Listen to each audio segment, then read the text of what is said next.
네, 다음은 김용민 정책수석의 발언 있겠습니다. 네, 대통령의 골프 논란이 점이 가경인 것 같습니다. 그에 대한 여당의 해명이 국민들의 분노에 불을 붙이고 있습니다.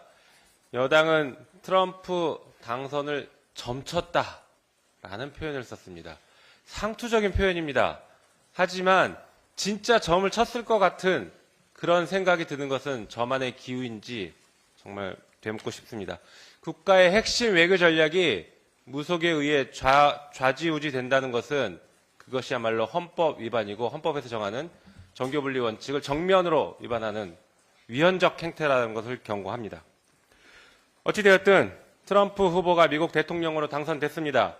34개의 혐의에 대해서 유죄 판결을 받았지만 피의선거권이 박탈당하지 않았고 매일같이 언론 보도가 있었지만 결국 미국 유권자들은 트럼프 후보를 선택했습니다. 이번 미국 대선은 미국 대통령에 대해서 정적 제거를 위한 정치 권력 또는 사법 관료들이 누가 대통령이 될지를 결정하는 것이 아니라 국민이 직접 결정한다는 것을 명확하게 보여준 선거라고 할 수 있습니다. 미국에서 이런 선거가 가능했던 것은 대통령을 법원이 아니라 국민이 결정하는 게 민주주의 원칙이라는 사회적 통념이 자리 잡고 있었기 때문입니다. 또한 미 연방 대법원도 미국 헌법이 개별주의 대선 후보 자격을 박탈할 권리를 허락하지 않았다라고 하면서 수많은 주에서 판결한 그 판결들을 다 뒤집고 트럼프 대통령의 피선거권을 유지시켰습니다. 대한민국 헌법 1조에 대한민국은 민주공화국이라고 하고 모든 주권은 국민에게 있다. 주권은 국민에게 있고 모든 권력은 국민으로부터 나온다라고 하고 있습니다. 대한민국의 정치 형태와 구조를 최종적으로 결정하는 권력이 국민에게 있다는 것입니다. 대한민국의 대통령도 누구를 뽑을 것인지는 주권자인 국민이 직접 결정해야 합니다. 그게 국민 주권이고 민주주의의 핵심 원리입니다. 그러나 법원의 판결에 의해 이런 원칙이 심각하게 훼손되었습니다. 지난 15일 법원은 이재명 대표에게 유죄를 선고했습니다.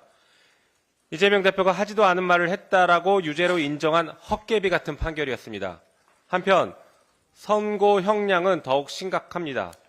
이재명 대표는 지난 대선에서 47.83%를 득표한 대선 후보였고 최근 언론 보도에 따르면 39.3%의 지지를 얻고 있는 가장 유력한 대권 주자이기도 합니다.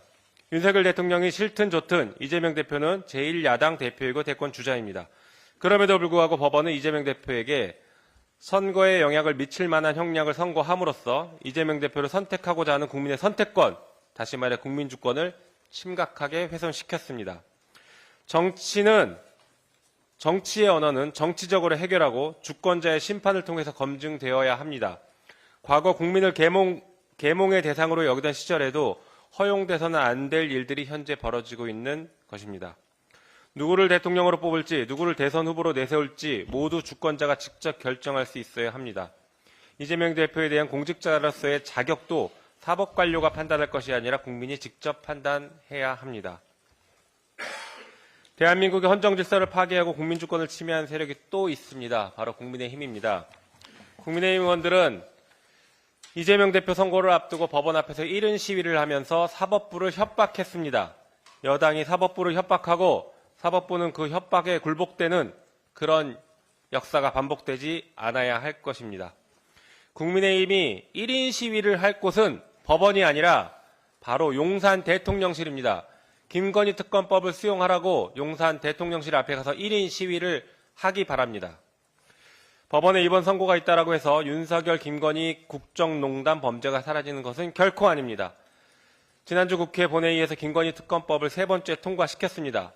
윤석열 대통령은 더 이상 거부권을 행사하지 말고 김건희 특검법을 즉시 수용하기 바랍니다. 김건희 여사가 역술인에게 저 감옥 가나요? 라고 물었다라고 합니다. 물어볼 필요도 없습니다. 이재명 대표에 대한 기준으로 김건희 여사의 죄를 심판한다라고 하면 최소 무기징역에 처해질 것이라고 예측할 수 있습니다. 감옥 갑니다. 윤석열 대통령의 퇴진을 바라는 대학 교수와 대학생, 시민사회 시국선언이 들불처럼 번지고 있습니다. 들불처럼 번지고 있는 국민의 분노는 부정부패와 독재 권력을 모두 태워버리고 정의와 민주주의, 국민주권의 새싹을 새롭게 틔울 것입니다. 특검을 끝까지 거부하면 거대한 심판의 불길이 무도한 권력을 한 줌의 죄로 만들 수 있음을 명심하기 바랍니다. 이상입니다. 다음은 이정문 정책위원장의 발언 있겠습니다. 지난주